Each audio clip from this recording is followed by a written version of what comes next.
नमस्कार.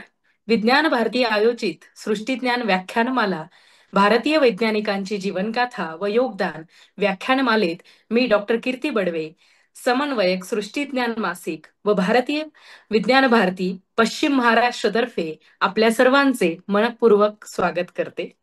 राष्ट्रीय विज्ञान दिनापासून ऑनलाईन व्यासपीठाच्या माध्यमातून दर महिन्याला एक भारतीय वैज्ञानिकांची जीवनगाथा व योगदान आपल्या मायबोलीतून समजून घेण्यासाठी व वैज्ञानिक दृष्टिकोन विचार प्रसार करण्याच्या हेतूने ही व्याख्यानमाला सुरू केली आहे. आजच्या व्याख्यानमालेसाठी सावित्रीबाई फुले पुणे विद्यापीठातील वनस्पती शास्त्र विभागातील डॉक्टर अंजली कुलकर्णी यांनी सहमती दर्शवली असून मी डॉक्टर अंजली कुलकर्णी यांचे मनपूर्वक स्वागत करते व ऑनलाईन व्यासपीठावर आमंत्रित करते. डॉक्टर अंजली कुलकर्णी यांचा थोडक्यात परिचय करून देते. आजच्या वक्त्या डॉक्टर अंजली कुलकर्णी सावित्रीबाई फुले पुणे विद्यापीठाच्या वनस्पती शास्त्र विभागात सहाय्यक प्राध्यापक म्हणून कार्यरत आहेत. त्यांनी पुण्यातील राष्ट्रीय रासायनिक प्रयोगशाळेतून पीएचडी पूर्ण केली आहे. त्यांनी 2 कर्करोग विरोधी औषधी वनस्पतींवर काम केले असून त्या संदर्भातील 3 शोध निबंध प्रकाशित केले आहेत. तसेच तेथील कामावर त्यांना अमेरिकेचे पेटंट देखील मिळाले आहे. डॉक्टर अंजली यांनी सुरुवातीच्या काळात बायोटेक इंडस्ट्रीमध्ये काम केले व 2013 पासून त्या पुणे विद्यापीठातील वनस्पतीशास्त्र विभागात काम करत आहेत. त्या मधुमेह आणि कर्करोगावर प्रभावी असलेल्या औषधी वनस्पतींवर काम करतात आणि सक्रिय फायटोकेमिकल्सच्या कृतीची पद्धत स्पष्ट करण्याचा प्रयत्न करत आहेत. विविध विषयातील शास्त्रज्ञांसोबत संशोधन कार्य चालू असून त्यांना वेगवेगळ्या निधी संस्थांकडून 90 लाख रुपयांचे संशोधन अनुदान देखील मिळाले आहे. अलीकडेच निवडक भारतीय आणि कोरियन औषधी वनस्पतींमधून इन्शुलिन मिमेटिक प्रथिनांच्या मधुमेह विरोधी क्षमतेचा अभ्यास करण्यासाठी इंडो कोरिया प्रकल्पाला अनुदान देण्यात आले आहे. डॉक्टर अंजली यांनी 16 संशोधन पत्रे, 8 पुस्तकांची प्रकरणे प्रकाशित केली असून त्यांच्या नावावर 1 अमेरिकन आणि 2 भारतीय पेटंट आहेत. सध्या डॉक्टर कुलकर्णी यांच्या प्रयोगशाळेत 4 पीएचडी विद्यार्थी कार्यरत असून 2 विद्यार्थ्यांनी एमफिल शिक्षण पूर्ण केले आहे. डॉक्टर अंजली यांना वेगवेगळ्या वयोगटातील प्रेक्षकांसमोर वनस्पतीच्या विविध पैलूंबद्दल बोलणे, लिहिणे आवडते. तसेच genetics, pharmacognosy and developmental biology या विषयात विशेष आवड असून त्या अनुषंगाने कार्य करत आहेत. आजच्या चर्चेत त्या एका अग्रणी भारतीय महिला वनस्पती शास्त्रज्ञाबद्दल म्हणजेच डॉक्टर के जानकी अम्मल यांच्या कार्यकर्तृत्वावर प्रकाश टाकणार आहेत. तरी मी डॉक्टर अंजली यांना विनंती करते की त्यांनी आपले विचार व्यक्त करावे. डॉक्टर अंजली. धन्यवाद कीर्ती, माझी ओळख करून दिल्याबद्दल. आत्ताच कीर्तीने सांगितल्याप्रमाणे मी अंजली कुलकर्णी आणि मी पुणे विद्यापीठामध्ये आहे आणि जेनेटिक्स किंवा अनुवंशशास्त्र या विषयाची मी शिक्षिका आहे. म्हणजे मी बरेच विषय शिकवते, पण हा माझ्या विशेष आवडीचा विषय आहे. आणि आज मी तुम्हाला ज्या एका हस्तीबद्दल माहिती देणार आहे, त्यांच्याबद्दल खूपच कमी लोकांना माहिती आहे आणि माझ्या दृष्टीने त्या खूप महत्वाच्या आहेत. कारण पहिली गोष्ट म्हणजे त्या भारतातल्या पहिल्या वनस्पती शास्त्रामध्ये पीएचडी मिळवलेल्या स्त्री आहेत. दुसरं म्हणजे त्यांचं सायटोजेनेटिक्स किंवा अनुवंशशास्त्र ह्याच्यामध्ये प्रचंड मोठं काम आहे. आणि तुम्ही इथे खाली इथे स्लाइडवरती बघत असाल तर हा जानकी अम्मल यांचा फोटो आहे आणि खाली त्यांचं एक वाक्य त्यांनी लिहिलेलं आहे, ज्यात त्या म्हणतात, my work is what will survive. आणि लिटरली त्यांच्या बाबतीत हे खरं झालेलं आहे. कारण की त्यांनी ऊसावरती बरंच संशोधन केलं होतं त्यांच्या करिअरमध्ये आणि साखरेचा भरपूर उतारा देणाऱ्या ऊसाच्या जाती त्यांनी निर्माण केल्या. आणि आजपर्यंत त्या शेतकरी लागवड करतायत त्या जातींची. आणि आपण जी साखर आणि गूळ खातोय त्या या जास्त साखरेचा उतारा देणाऱ्या जातींपासून बनवलेली आहे. त्यामुळे त्यांची जी इच्छा होती की माय वर्क्स व्हॉट विल सर्व्हाइव्ह, ती अक्षरशः प्रत्यक्षात आली आहे. आणि अजूनही त्यांचं बरंच कॉन्ट्रीब्युशन आहे, ते आपण आता पुढे बघूच यात. Doctor E K Janaki Ammal, the pioneer Indian woman botanist, असा माझ्या आजच्या विषयाचा आवाका असणार आहे. सो पायोनियर या शब्दातच त्यांचं महत्व दडलेलं आहे. त्यांच्यासारखं आधीच्या आयुष्याबद्दल आपण बघितलं तर 4 नोव्हेंबर 1897 रोजी तलसेरी या केरळमधल्या एका छोट्या गावात त्यांचा जन्म झाला. आणि त्या थिय्या या कम्युनिटी मध्ये जन्माला आल्या. ज्याला आपण ट्रॅडिशनल वैदू कम्युनिटी म्हणतो आणि ज्यांच्याकडे औषधी वनस्पतींचा बराच अभ्यास आहे, परंपरागत चालत आलेला, अशी त्यांची फॅमिली होती. पण त्यांचे वडील मात्र यातून बाहेर पडले आणि ते मद्रास प्रेसिडेन्सीमध्ये सब जज म्हणून कार्यरत होते. त्यांच्या घराच्या भोवती खूप मोठी बाग होती. आणि असं म्हटलं जातं की अगदी लहान वयापासूनच छोट्या जानकीला या बागेमध्ये फिरायला, झाडांबरोबर गुजगोष्टी करायला खूप आवडायचं. आणि तेव्हापासूनच त्यांच्या वनस्पती शास्त्रातील प्रेमाचा जन्म झाला असावा, असं म्हणायला हरकत नाही. इंटरेस्टिंगली त्यांची आई ही एक अँग्लो इंडियन होती. म्हणजे बघा, त्या युगामध्ये त्यांनी हिंदू आणि ख्रिश्चन असा मिश्र विवाह झाला होता. असं सांगितलं जातं की या मिश्र विवाहामुळे त्यांना बऱ्याच सामाजिक टीकेलाही तोंड द्यायला लागलं. आणि इनफॅक्ट त्याच्यामधनं त्यांची जिद्द जास्त जास्त प्रबळ होत गेली. आईच्या प्रभावामुळे आणि वडीलही खूप जास्त शिकलेले असल्यामुळे त्यांच्या घरातल्या सगळ्या बहीण भावांना त्यांना हवं तेवढं शिक्षण घेण्याची मुभा होती. बघा, 19व्या शतकाच्या मध्ये हा असा दृष्टिकोन असणं ही किती जमेची बाजू होती त्यांच्यासाठी. आणि त्यांनी हवं तेवढं शिका असं त्यांच्या घरातनच त्यांना सांगितलं गेलं होतं. आणि इथे तुम्ही बघताय त्यांची बहीण आणि त्यांची आई यांचा फोटो आपल्याला इकडे दिसतोय. त्यानंतर त्यांनी तलसेरीमधूनच त्यांचं प्राथमिक शिक्षण पूर्ण केलं. आणि त्यानंतर त्या क्वीन्स मेरी कॉलेज, हे जे मद्रासमधलं फेमस कॉलेज आहे, तिथे त्या वनस्पती शास्त्रातनच बीएससी करायला त्यांनी ऍडमिशन घेतली. आणि 1920 मध्ये ऍक्च्युली त्यांची बीएससी पूर्ण झाली. पण 1921 मध्ये ऑनर्स बीएससी ज्याला म्हणतात, ते पूर्ण करण्यासाठी त्यांनी मद्रासच्या प्रेसिडेन्सी कॉलेजमध्ये ऍडमिशन घेतली. आणि त्यातनं 1921 साली त्या बीएससी पासआउट झाल्या. इथे दिलेल्या फोटोत तुम्ही बघाल की हा त्यांचा हा बीएससीच्या वर्गाचा फोटो आहे. आणि एकदम कडेला बसलेल्या आहेत या जानकी अंमल आहेत.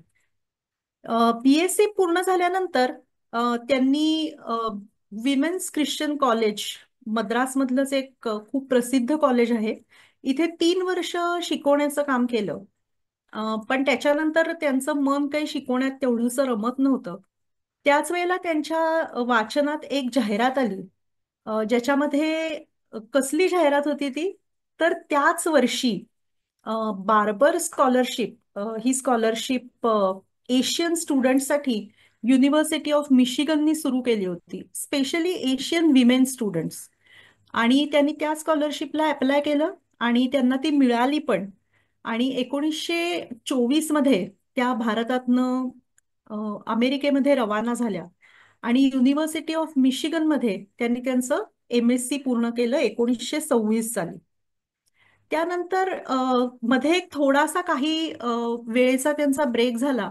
पण त्यानंतर त्यांनी लगेचच त्याच विद्यापीठामध्ये पीएचडी साठी ऍडमिशन घेतली. आणि याच काळामध्ये त्यांचं प्लांट सायटॉलॉजी, सायटोजेनेटिक्स, ब्रीडिंग या सगळ्या विषयांमधलं प्रेम उफाळून आलं. आणि त्यांच्या पीएचडीचा जर का टॉपिक तुम्ही बघितलात तर त्यांनी जे खालच्या ओळीमध्ये मी दाखवलेलं आहे, नायकॅन्ड्रा फायसॅलोडिस या नावाच्या झाडावरती, ह्याला खूप सुंदर निळी फुलं येतात. आणि अमेरिकेमध्ये ह्या झाडाचा वापर एक शोभेचं झाड म्हणून केला जातो. त्याच्यावरच्या क्रोमोझोमल स्टडीज. सो आपल्याला माहिती आहे क्रोमोझोम्स म्हणजे गुणसूत्र, आणि आपल्या प्रत्येकाच्या शरीरात एक विशिष्ट आकडा असतो क्रोमोझोम्सचा किंवा गुणसूत्रांचा. आणि त्या गुणसूत्रांच्या आकड्यांवरतीच आपल्या सगळ्या ज्या काय गुणधर्मांची वैशिष्ट्ये आहेत ती सगळी गुणसूत्रांवरती अवलंबून असतात. सो या झाडाशी संबंधित असलेले जे जे काय गुणधर्म आहेत आणि जी जी काय गुणसूत्र आहेत त्या सगळ्यांचा अभ्यास जानकी अंमल यांनी त्यांच्या पीएचडीच्या थिसिसमध्ये केला होता. आणखीन एक गमतीची गोष्ट म्हणजे याच पीएचडीच्या कालावधीमध्ये त्यांना 1 वर्ष ब्रिटनमध्ये जाण्याची संधी मिळाली. आणि ब्रिटनमधली एक अत्यंत प्रसिद्ध जॉन इन्स इन्स्टिट्यूट नावाची एक संस्था आहे, लंडनच्या जवळची. तिथे त्यांना 1 वर्ष काम करायची संधी मिळाली. आणि आमच्या सायटोजेनेटिक्सच्या क्षेत्रातले एक अत्यंत नावाजलेले तज्ज्ञ प्रोफेसर सी. डी. डार्लिंग्टन यांच्या लॅबमध्ये त्यांनी काम केलं. आणि आपला व्यासंग अजून वाढवला असं म्हणायला हरकत नाही. आता ह्याच डार्लिंग्टन सरांचा पुढच्या आयुष्यात पण त्यांचा संबंध येणार आहे बरं का, ते पुढच्या स्लाइडमधनं आपल्या लक्षात येईल. एक त्यानंतर before I move to next म्हणजे पुढच्या त्यांच्या कालखंडाचा आढावा घेण्याच्या आधी एक खूप महत्वाची गोष्ट मी या फोटोतनं आपल्याला नमूद करू इच्छिते. इथे तुम्ही बघताय ह्या येलो सर्कलमध्ये मी ज्यांना दाखवलंय त्या आपल्या डॉक्टर जानकी अंमल आहेत. आणि त्यांना 1955 मध्ये त्यांच्या अल्मा मेटरनी म्हणजे ज्या ठिकाणी त्यांनी एमएससी आणि पीएचडी केलं त्या युनिव्हर्सिटी ऑफ मिशिगननी, ज्याला आपण डी लिट म्हणतो तशी त्यांच्याकडे डॉक्टर ऑफ लॉज नावाची डिग्री आहे. सो ती त्यांना देऊ केली होती. खूपच मानाची पदवी आहे ही. आणि तुम्ही बघताय बाकीच्या सगळ्या पुरुषांमध्ये त्या एकमेव महिला आहेत. आणि 1931 साली जेव्हा त्यांचा थिसिस झाला होता तेव्हा त्या पूर्ण भारतातनं पहिला महिला होत्या. जरी का त्यांची डिग्री अमेरिकेतनं होती तरी वनस्पती शास्त्रातनं पीएचडीची डिग्री मिळवणारी भारतीय नागरिकत्व असलेली ही पहिली महिला होती. आणि 1955 मध्ये डॉक्टर ऑफ लॉज, ज्याला आजकाल आपण डी लिट म्हणतो किंवा डीएससी म्हणतो सायन्सच्या टर्मिनॉलॉजीमध्ये, तशा तऱ्हेची डिग्री मिळवणारी पण ही पहिलीच महिला होती असं म्हणायला हरकत नाही. सो मुद्दामून हा त्यांच्या आयुष्यातला एक सुवर्ण क्षण इथे मला फोटोच्या रूपाने सापडलाय. आणि मी ती अॅक्नॉलेजमेंट पण इथे दिलेली आहे. यानंतर जानकी अंमल ह्या परत भारतात आल्या. आणि महाराजा कॉलेज ऑफ सायन्स या त्रिवेंद्रम इथल्या कॉलेजमध्ये त्यांनी परत एकदा शिकवायला सुरुवात केली. 1932 ते 1934 या कालावधीत त्यांनी तिथे वनस्पतीशास्त्र शिकवलं. त्यानंतर खास 1934 मध्ये त्यांना ह्या शुगरकेन इन्स्टिट्यूट कडनं बोलावणं आलं. सो इम्पिरियल शुगरकेन इन्स्टिट्यूट या नावाची एक संस्था कोइंबतूरमध्ये आधीपासूनच स्थापन झालेली होती.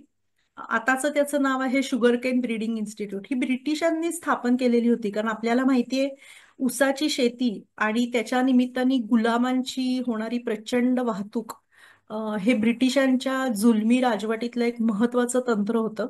आणि त्यासाठी ज्या ज्या देशांमध्ये ब्रिटिशांची सत्ता होती तिथे तिथे त्यांनी शुगर केन म्हणजे ऊसाच्या संशोधनाची केंद्र स्थापन केली होती. जानकी अंमल यांची सायटोजेनेटिक्स मधली किंवा अनुवंशशास्त्रामधली जी काय तज्ञता त्यांनी मिळवलेली होती त्यामुळे त्यांना खास इथे बोलवून घेण्यात आलं. आणि त्याच्यामधलं मुख्य उद्दिष्ट हे होतं की भारतामध्ये भारतीय वातावरणाला पोषक असा साखरेचा जास्तीत जास्त उतारा देणारी जात विकसित करायची. आणि यासाठी प्लांट ब्रीडिंगच्या तंत्रज्ञानाचा वापर करायचा अशी त्यांना त्यांच्या इन्स्टिट्यूटचे डायरेक्टर, जे त्यावेळेचे डायरेक्टर होते चार्ल्स बार्बर, आणि त्यांचे जे इंडियन ज्युनियर होते डॉक्टर टी. एस. व्यंकटरामन यांनी हे असं ठरवलं होतं उद्दिष्ट. कारण त्यावेळेला जी काय जास्त साखर देणारी ऊसाची जात आपल्याकडे होती त्या ऊसाच्या जातीचे जे रोप होती ती जावा बेटामधनं आणायला लागायची. आणि इथल्या हवामानामध्ये ती रोप तग धरायची नाहीत. आणि भरपूर सारी रोपं मृत व्हायची आणि हवा तेवढा साखरेचा उतारा मिळत नव्हता. त्यामुळे प्लांट ब्रीडिंगचे एक्सपेरिमेंट्स करून जानकी अम्मल यांनी भारतातल्या वातावरणामध्ये जी उत्तम तऱ्हेने वाढू शकेल अशी जास्त साखरेचा उतारा देणाऱ्या 3-4 जाती त्यांनी विकसित केल्या. आणि अजूनही आपण त्या जाती लागवडीसाठी वापरतो. आणि हे त्यांचं जे ध्येय होतं की माझ्या मृत्यूनंतरही माझी काहीतरी खूण इथे राहिली पाहिजे, त्याचं हे एक उत्तम उदाहरण आहे की ह्या ज्या जास्त साखर देणाऱ्या ऊसाच्या जाती आहेत त्या आपण अजूनही वापरतो. 1939 पर्यंत जानकी अंमल यांनी कोइंबतूरमध्ये काम केलं. आणि त्याच्यानंतर त्या एक जगामधली सुप्रसिद्ध अशी एक आंतरराष्ट्रीय अनुवंशशास्त्रावरची परिषद भरते दरवर्षी वेगवेगळ्या देशांमध्ये. तर 1939 साली ही परिषद UK मध्ये म्हणजे ब्रिटनमध्ये भरली होती. आणि जानकी अंमल या तिथे त्यांच्या हे जे काम त्यांनी केलं होतं साखरेचा उतारा वाढवण्याचं, ते प्रेझेंट करायला तिकडे गेल्या होत्या. दुर्दैवाने त्याच वेळेला दुसऱ्या महायुद्धाची सुरुवात झाली आणि सर्व तऱ्हेच्या इंटरनॅशनल प्रवासावरती निर्बंध आले आणि त्याच्यामुळे त्या तिथेच अडकून पडल्या. तिथेच अडकून पडल्या, पण त्यांनी तो वेळ वाया नाही घालवला किंवा त्या खचून गेल्या नाहीत. कारण की त्यांच्या एका पत्रामधनं असं आपल्याला दिसतं की त्यांनी असं वर्णन केलेलं आहे की रात्रभर तिथे बॉम्ब हल्ले व्हायचे आणि आम्ही टेबलाच्या खाली म्हणजे लॅबमधनं ते घरीच जात नव्हते, लोक लॅबमध्येच राहायचे. टेबलाच्या खाली आम्ही आसरा घ्यायचो. दुसऱ्या दिवशी सकाळी जे काय ग्लासवेअरचा चुराडा झाला असेल बॉम्ब हल्ल्यांमधनं ते बाजूला करून आम्ही आमचं काम परत चालू करायचो. सो आपल्याला एक थोडीशी कल्पना येईल की किती अवघड परिस्थितीतनं त्यांनी त्यावेळेला तिथे काम केलं. आणि तिथे त्यांनी एक मोठा प्रकल्प इनफॅक्ट हाती घेतला. आणि आधी जे मी तुम्हाला सांगितलं की त्यांनी त्यांच्या PhDच्या काळात ज्या प्रोफेसर डार्लिंग्टन यांच्याबरोबर 1 वर्ष काम केलं होतं, त्यांच्याच बरोबर त्यांना आता एका मोठ्या प्रकल्पाचा भाग होण्याची संधी मिळाली. आणि पुढचे 5 वर्ष खपून त्यांनी आणि त्यांच्या लॅबोरेटरीतल्या बाकीच्या लोकांनी 1 लाख झाडांचा अभ्यास केला. आणि त्यांच्या पूर्ण क्रोमोझोम्सचा अभ्यास करून हे एक प्रचंड मोठं पुस्तक त्यांनी प्रसिद्ध केलं, क्रोमोझोम ॲटलास ऑफ कल्टिव्हेटेड प्लांट्स. आणि आजतागायतही हे पुस्तक एक संदर्भ पुस्तक म्हणून आम्ही MSCच्या विद्यार्थ्यांना शिकवताना ह्याचा वापर करतो. वरच्या फोटोत आपल्याला सध्याचं रूप दिसतंय ह्या जॉन इन्स हॉर्टिकल्चरल इन्स्टिट्यूटचं. अशा प्रकारे 1945 पर्यंत जानकी अंमल यांनी या ठिकाणी काम केलं. आणि त्याच्यानंतर 1946 मध्ये त्यांना अजून एका ठिकाणी कामाला जायची संधी मिळाली. सो रॉयल हॉर्टिकल्चरल सोसायटी नावाची क्यू बोटॅनिकल गार्डनच्या जवळ असलेलीच ही एक मोठी लॅब आहे, आपण इथे बघू शकतोय. आणि त्याच्यामध्ये त्यांनी हेच क्रोमोझोम्सचं काम केलं, पण आता त्यांनी एका वेगळ्या क्षेत्रात उडी घेतली होती. त्याला आम्ही पॉलिप्लॉइडी असं म्हणतो. साधारणपणे आपण शालेय जीवनात शिकतो की आपल्या प्रत्येकाच्या शरीरात मग ते प्राणी असू देत पक्षी असू देत गुणसूत्रांचे 2 सेट्स असतात. पण काही वेळेला असं होतं की काही प्रकारची केमिकल्स वापरली, म्हणजे इथे तुम्ही बघताय त्यांनी इथे कोल्चिसिन नावाच्या केमिकलचा उल्लेख केलाय.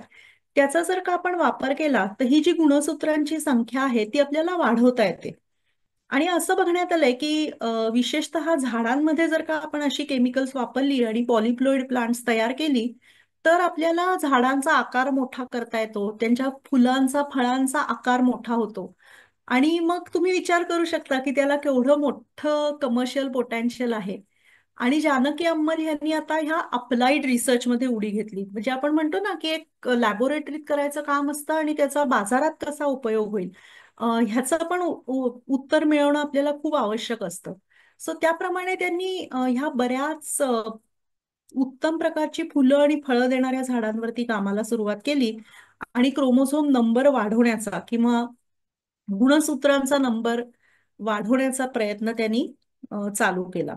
अशा बऱ्याच झाडांवरती त्यांचे प्रयोग झाले, त्याचे त्यांचे रिसर्च पेपर्सही अवेलेबल आहेत. आणि इथे मी एका विशेष झाडाचा उल्लेख करेन जे की त्यांच्या स्मृतीप्रित्यर्थ त्याला नावच असं दिलं गेलंय की मॅग्नोलिया कोबूस जानकी अंमल. सो हे मॅग्नोलिया म्हणजे ज्याला आपण मराठीत कवठी चाफा म्हणतो त्या प्रजातीतलं हे झाड आहे.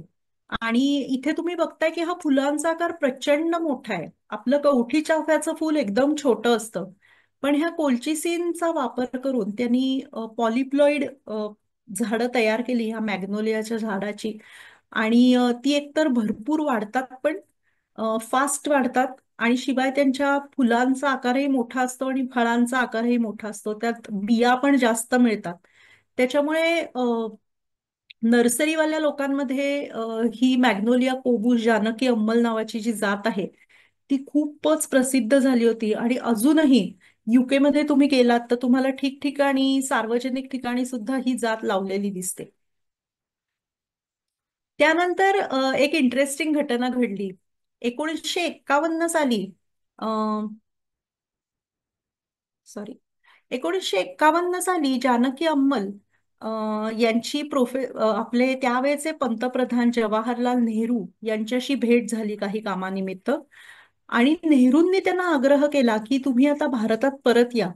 तुमच्यासाठी करायला खूप साऱ्या गोष्टी, आता भारत स्वतंत्र झाल्यामुळे अनेक आव्हानं आपल्या समोर आहेत आणि त्यात तुमच्यासारख्या शास्त्रज्ञांची देशाला खूप गरज आहे. आणि जवळजवळ 3-4 महिने म्हणजे प्रत्यक्ष भेटीनंतर त्यांच्यात बराच पत्रव्यवहार झाला. अशा तऱ्हेचे उल्लेख त्यांच्या वर त्यांच्या बरोबर काम केलेल्या सहकाऱ्यांनी लिहून ठेवलेले आहेत.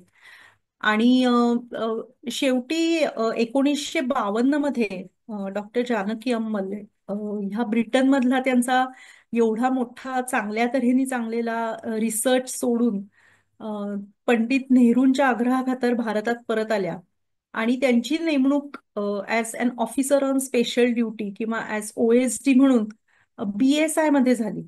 सो BSI किंवा बोटॅनिकल सर्व्हे ऑफ इंडिया ही ब्रिटिशांनी स्थापन केलेली संस्था होती. आणि तुम्हाला माहितीये ब्रिटिशांचा जेव्हा आपण पारतंत्र्यात होतो तेव्हा जमेल तेवढी आपल्या इथल्या नैसर्गिक संपत्तींची आणि संसाधनांची लूट करून त्या गोष्टी परदेशात न्यायचा. तिथे त्याचा भरपूर सारा अभ्यास करून त्याच्यामधनं ड्रग्ज असू देत किंवा चहा कॉफी सारखी उत्पादनं असू देत, ही तयार करायची आणि जगभर त्याचा प्रसार करायचा. आणि भारताला फक्त ओरबाडून काढायचं. अशा तऱ्हेचं हे त्यावेळेला बोटॅनिकल सर्व्हे ऑफ इंडियाचं स्वरूप होतं. आणि डॉक्टर जानकी अंमल यांना हा अजिबात मान्य नव्हतं. त्यामुळे जेव्हा जवाहरलाल नेहरूंनी त्यांना ह्या स्पेसिफिक कामासाठी भारतात परत आणलं तेव्हा त्यांनी हे त्यांच्या पहिल्या ज्याला आपण म्हणतो जी मीटिंग झाली होती BSIच्या बाकीच्या अधिकाऱ्यांबरोबर, त्यात त्यांनी हे स्पष्टपणे नमूद केलं होतं की भारतातल्या साधन संपत्तीचा वापर आणि अभ्यास ह्या दोन्ही गोष्टी फक्त आणि फक्त भारतीयांनीच केल्या पाहिजे, त्याच्यावरती दुसऱ्या कुणाचाही अधिकार नाहीये. आणि त्याप्रमाणे त्यांनी BSIचं पूर्ण रिस्ट्रक्चरिंग करायचा प्लॅन सादर केला. आणि गव्हर्नमेंटनी तो 1954 साली त्याला मान्यता पण दिली. सो भारतीय वनस्पती सर्वेक्षण चं हे डेहराडून मधलं ऑफिस आहे. आता ऍक्च्युली BSIचं मेन ऑफिस कलकत्त्यामध्ये आहे. सो ही परवानगी दिल्यानंतर पहिली गोष्ट त्यांनी केली ती म्हणजे सेंट्रल बोटॅनिकल लॅबोरेटरी ही त्यांनी स्थापन केली. कारण की त्यांचं मत होतं की सिन्स त्यांचा एक्सपर्टीज हा क्रोमोझोमल स्टडीजमध्ये होता, भारतातल्या ज्या काय वेगवेगळ्या युनिक स्पिशीज आहेत, म्हणजे ज्या काय वेगवेगळ्या वनस्पतींच्या जाती आहेत, त्यांचा पूर्ण अभ्यास केला गेला पाहिजे. म्हणजे त्यांच्या क्रोमोझोम नंबर किंवा त्यांच्यात सापडणारी अनेक औषधी तत्व, अनेक रंगांची तत्व आणि अनेक अशा गोष्टी त्यांनी त्यात लिहून ठेवलेल्या आहेत की या सगळ्या गोष्टींचा नीट अभ्यास केला गेला पाहिजे. आणि नुसता अभ्यास नाही तर त्याचं डॉक्युमेंटेशन पण व्हायला पाहिजे. त्याच्यामुळे BSIनी ती एक चांगली पद्धत त्यामुळे चालू केली. त्यांची खूप सारी पब्लिकेशन्स आहेत. आपल्या भारतातल्या वेगवेगळ्या वनस्पतींच्या जातींबद्दल जेवढे काही डिटेल्ड अभ्यास झालेले आहेत ते सगळे वेगवेगळ्या पुस्तिकांच्या रूपामध्ये BSI पब्लिश करत असतं. आणि ते कोणी पण ती पब्लिकेशन्स विकत घेऊ शकतो. सो ही एक खूप मोठी चांगली गोष्ट त्यांनी केलेली आहे. आणि आतापर्यंत ही ती चांगली गोष्ट कंटिन्यू केली आहे BSIच्या नंतरच्या सुद्धा डिरेक्टर्सनी वगैरे. सो 1959 सालापर्यंत या सेंट्रल बोटॅनिकल लॅबोरेटरीचं महानिदेशक पद हे डॉक्टर जानकी अंमल यांच्याकडे होतं. आणि त्यानंतर त्या वयाच्या 62व्या वर्षी तिथून रिटायर झाल्या. पण तिथून रिटायर झाल्या तरी त्यांचं बाकीचं काम संपलेलं नव्हतं. आणि पुढच्या काही स्लाइड्समध्ये मी तुम्हाला दाखवणार आहे की त्यांनी या पलीकडेही जाऊन त्यांच्या शेवटच्या दिवसांपर्यंत त्यांचं वनस्पती शास्त्रावरचं प्रेम तसूभरही कमी होऊ दिलं नाही. आणि त्या सतत वेगवेगळ्या गोष्टींमध्ये स्वतःचा विकास करत राहिल्या आणि लोकांना त्यांच्या प्रचंड ज्ञानाचा भरपूर फायदा करून देत राहिल्या. हे एक रोझॅरियम आहे ज्याला आपण गुलाबाची मोठी बाग म्हणतो.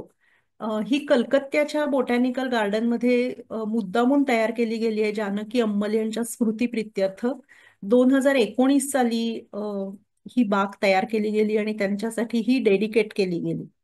त्याचबरोबर ही एक नवीन गुलाबाची व्हरायटी तयार केली गेली आहे. त्याला इके जानकी अंमल रोज असंच म्हणतात. आणि ही पण BSIच्याच एफर्ट्स मधनं तयार झालेली आहे. आणि ह्याची पण बरीच झाडं या रोझॅरियम मध्ये आपल्याला बघायला मिळतात. अं, त्याचबरोबर हे एक जास्वंदीची जात आहे, जानकी अंमल याच नावाची. तुम्ही बघा इतकी सुंदर मोठीच्या मोठी, म्हणजे आपल्या तळहातापेक्षा सुद्धा मोठी फुलं आहेत. आणि सुंदर रंगसंगती आहे याच्यामध्ये. याही जास्वंदीच्या व्हरायटीला जानकी अंमल असं नाव दिलं गेलेलं आहे. आता बघा तुम्ही, BSI मधनं रिटायर झाल्यानंतर एखादा मनुष्य आरामशीर बसला असता, पण नाही. त्याच्यानंतर त्यांना परत एक OSD म्हणजे ऑफिसर ऑन स्पेशल ड्युटी म्हणून जम्मू मधल्या ड्रग रिसर्च लॅबोरेटरीमध्ये गव्हर्नमेंट ऑफ इंडियानीच एक ड्युटी दिली. आणि ही त्यावेळेला अगदी डबघाईला आलेली लॅबोरेटरी होती. एक तर तिथे जायला कोणी लोक तयार नसायचे. जे लोक तिथे होते ते टिपिकल बाबू मेंटॅलिटीचे होते. आणि एकदम अशी थंड पडलेली लॅबोरेटरी होती. तिला पुनरुज्जीवित करण्यासाठी जसं त्यांनी BSI मध्ये काम करून दाखवलं, तशाच हेतूनी त्यांना इथे ड्युटी मिळाली. आणि त्यांनी कम्प्लिटली त्याच्यामध्ये आमूलाग्र बदल घडवून आणला. आणि इथे पण त्यांनी त्यांच्या ह्याच्यामधला जो दुसरा टप्पा आता मी म्हणते, की त्यांनी पहिलं त्यांचं जे करिअर होतं त्याच्यामध्ये सायटोजेनेटिक्स, ब्रीडिंग, क्रोमोझोम स्टडीज ह्यावरती भरपूर काम केलं. आणि रिटायरमेंट नंतर त्यांच्या थिया हेरिटेजचं संदर्भ लक्षात घेऊन त्यांनी एथनोबॉटनी म्हणजे लोकल कम्युनिटीजकडे असलेलं औषधी वनस्पतींचं ज्ञान आणि मॉडर्न सायन्सशी त्याला जोड देऊन त्याच्यामधनं ऍक्टिव्ह मॉलिक्युल्स आपण कसे वेगळे करू शकू आणि त्याचे वेगवेगळे उपयोग कसे करून घेता येतील आपल्याला, यावरती आता त्यांचा पुढचा प्रवास आपल्याला झालेला दिसतो. आणि त्यासाठी त्यांना ही एक उत्तम संधी मिळाली. सो ही जी ड्रग रिसर्च लॅबोरेटरी नावाची लॅबोरेटरी होती, त्याला त्यांनी कम्प्लिटली त्याचं स्वरूप बदलून टाकलं. अनेक नव्या नव्या हिमालयन झाडांचा अभ्यास करण्यासाठी त्यांनी तिथल्या वैज्ञानिकांना प्रोत्साहन दिलं. त्यांना भरपूर साऱ्या फॅसिलिटीज देऊ केल्या. आणि याच्यामुळे ती लॅबोरेटरी लवकरच रिजनल रिसर्च लॅबोरेटरीमध्ये कन्व्हर्ट झाली. सो 1957 साली CSIRनी ती टेक ओव्हर केली. आणि त्यानंतर आता गेल्या काहीच वर्षांपूर्वी, आय थिंक 2018 साली, त्याला नवीन नाव देण्यात आलंय Indian institute of integrative medicine. आणि पूर्ण हिमालयन झाडांमधलं जे काय इंटरेस्टिंग केमिकल्स आहेत ते शोधण्याचं आणि त्याच्या ज्या काय ऍक्टिव्हिटीज आहेत ते शोधण्याचं काम या लॅबोरेटरीमध्ये केलं जातं. आणि त्यांच्या इथे जे हर्बॅरियम आहे, म्हणजे झाडांचे वाळलेले नमुने साठवून ठेवण्याची जी एक वनस्पती शास्त्रातली आद्य पद्धत आहे, त्या हर्बॅरियमला जानकी अंमल हर्बॅरियम असं नाव दिलेलं आहे. आणि त्याच्यामध्ये सध्या 25,000हून जास्त हे वाळलेले नमुने साठवलेले आहेत. सो जानकी अंमलसाठी हा माझ्या दृष्टीने खूपच चांगला ट्रिब्यूट आहे जो ह्या संस्थेने त्यांना दिलाय. की एका ऑलमोस्ट डबघाईला आलेल्या इन्स्टिट्यूटचं त्यांनी एवढ्या चांगल्या आणि भरपूर चांगले रिसर्च पेपर्स आणि रिसर्च ग्रँट्स सध्या या इन्स्टिट्यूटला मिळतात. आणि हे सगळं ट्रान्सफॉर्मेशन जानकी अंमल यांच्याच प्रयत्नांमुळे होऊ शकलं, याबद्दल माझ्या मनात तरी काही शंका नाहीये. त्यांचं हे RRL जेव्हा मग CSIRच्या ताब्यात गेलं, तेव्हा त्या तिथनं परत बाहेर पडल्या. आणि BARC मध्ये काही काळ त्यांनी मुंबईला म्हणजे भाभा ॲटॉमिक रिसर्च सेंटरमध्ये काही काळ त्यांनी काम केलं. पण मग त्यांनी निर्णय घेतला की आता मी माझ्या मूळ गावी परत जाईन, कारण त्यांचं प्राथमिक शिक्षणानंतरचं सगळं शिक्षण हे मद्रासमध्ये झालेलं होतं, MSc पूर्ण होईस्तोवर. त्यामुळे मग त्यांनी मद्रासला स्थायिक होण्याचा निर्णय घेतला, आताचं चेन्नई म्हणजे. आणि 1970 मध्ये त्यांनी युनिव्हर्सिटी ऑफ मद्रासमध्ये एक मानद प्राध्यापक नावाचं पद स्वीकारलं. आणि मग त्यांच्या मृत्यूपर्यंत त्या त्याच ठिकाणी राहिला. जर का तेव्हाचं त्यांचं काम बघितलं तर ह्या अनेक प्रकारच्या औषधी वनस्पतींवर त्यांनी काम केलं, आणि त्याचे मॉडर्न सायन्सला अनुसरून पण त्यांनी भरपूर साऱ्या गोष्टी शोधून काढल्या, आणि त्याच्यावरती भरपूर सारे रिसर्च पेपर्सही पब्लिश केले. आता आपल्याला वेळेच्या कमतरतेमुळे मला ते सगळं जास्त विस्तारपूर्वक सांगता नाही येणार, पण इंटरनेटवरती तुम्हाला याचे भरपूर रेफरन्सेस मिळू शकतील. त्याचप्रमाणे त्यांनी मेडिसिनल प्लांट गार्डन पण तयार केल्या बऱ्याच ठिकाणी. आणि केरळमधल्या एस्पेशली ज्या तिथल्या अनेक तऱ्हेतऱ्हेच्या वेगवेगळे जाती समूह आहेत, त्यांच्याकडचं वैद्यकीय ज्ञान एकत्र करण्यासाठी त्यांनी बरेच प्रयत्न केले. ही एक इंटरेस्टिंग स्लाइड आहे. वनस्पतीशास्त्र अभ्यासकांच्या दृष्टीने कुठल्याही नवीन शोधल्या गेलेल्या वनस्पतीला त्यांचं नाव देण्यात येणं हा एक खूप मोठा बहुमान समजला जातो. आणि इथे मी दोन झाडांच्या स्पीशीज दाखवते, आणि एक पालवर्गीय एक प्राणी आहे ज्याला गेको म्हणतात. त्याला पण त्यांचं नाव देण्यात आलंय. सो त्यांच्या काही स्टुडंट्सनी हा सन्मान त्यांना दिलेला आहे. सो हेच इथलं झाड दिसतंय, हे आपल्या रुईच्या फॅमिलीतलं झाड आहे. त्याला नावच दिलंय जानकीया अरयालपत्र, जानकी अंमल यांच्या स्मृतिप्रित्यर्थ. हे इथे दुसरं एक जे झाड दिसतंय त्याला पण नाव दिलेलं आहे सोनेरीला जानकियाना. आणि ही जी गेको सारख्या प्राण्याची व्हरायटी आहे त्याला द्रविड गेको जानकी असं नाव दिलंय. सो हा एखाद्या शास्त्रज्ञासाठी हा खूप मोठा बहुमान असतो, आणि तो जानकी अंमल यांना दिला गेलेला आहे. इथे मी अगदी थोडक्यात त्यांच्या काही त्यांना मिळालेले अवॉर्ड्स वगैरे इथे मांडण्याचा प्रयत्न करते. सो मी तुम्हाला मगाशीच सांगितलं की 1955 साली त्यांना त्यांच्या Alma मेटरनी university of मिशिगननी honorary DSc और डॉक्टर ऑफ लॉज ही त्यांच्या टर्मिनॉलॉजीनुसार पदवी दिली. त्याचप्रमाणे CV रमन यांनी जेव्हा इंडियन अकॅडमी ऑफ सायन्सेसची स्थापना केली 1935 साली, तेव्हा त्या पहिल्या बॅचमध्ये जानकी अंमल यांची फेलो म्हणून निवड झाली होती. आणि त्या पहिल्या महिला अ, वैज्ञानिक होत्या ज्यांची पहिल्याच बॅचमध्ये निवड झाली होती. आणि त्यानंतर 1957 साली त्यांची इंडियन नॅशनल सायन्स अकॅडमी या दुसऱ्या आपल्या वैज्ञानिक समितीवरती पण निवड झाली. 1961 मध्ये बोटॅनिकल सोसायटी ऑफ इंडियानी त्यांना बिरबल सहानी मेडल देऊन त्यांचा गौरव केला. आणि 1977 साली आपल्या सेंट्रल गव्हर्नमेंटनी त्यांना पद्मश्री हा सन्मान दिला. श्री त्या पहिल्या भारतीय शास्त्रज्ञ होत्या. नॉट ओन्ली महिला, पुरुष किंवा महिला कुठल्याही सायंटिस्ट पैकी त्या पहिल्या वैज्ञानिक होता ज्यांना पद्मश्री हा पुरस्कार 1977 साली दिला गेला. 1987 साली, सॉरी, 7 फेब्रुवारी 1984 रोजी वयाच्या 87व्या वर्षी चेन्नई इथंच डॉक्टर जानकी अंमल यांचं निधन झालं. आयुष्यभर वनस्पती शास्त्रालाच त्यांनी वाहून घेतलं होतं. त्यांनी लग्न केलं नाही. त्या काळच्या समाजामध्ये अ, त्यांच्या आई-वडिलांनी ठरवलेल्या मुलाबरोबर लग्न करायला त्यांनी नकार दिला, आणि अख्खं आयुष्य त्यांनी वनस्पतीशास्त्राच्या सेवेसाठी खर्च केलं. आणि आपण बघितलं त्यांचं केवढं मोठं कॉन्ट्रीब्युशन आहे भारतातल्या वनस्पतीशास्त्राची वाढ होण्यामध्ये. पण आपण जर का बघितलं पटकन आपल्याला जर का काही महिला शास्त्रज्ञांची नावं सांगा असं म्हटलं तर जानकी अंमल यांचं नाव पटकन आपल्या तोंडावर येत नाही. सो मला असं वाटतं काही कारणांमुळे त्या बऱ्यापैकी विस्मृतीमध्ये गेलेल्या आहेत.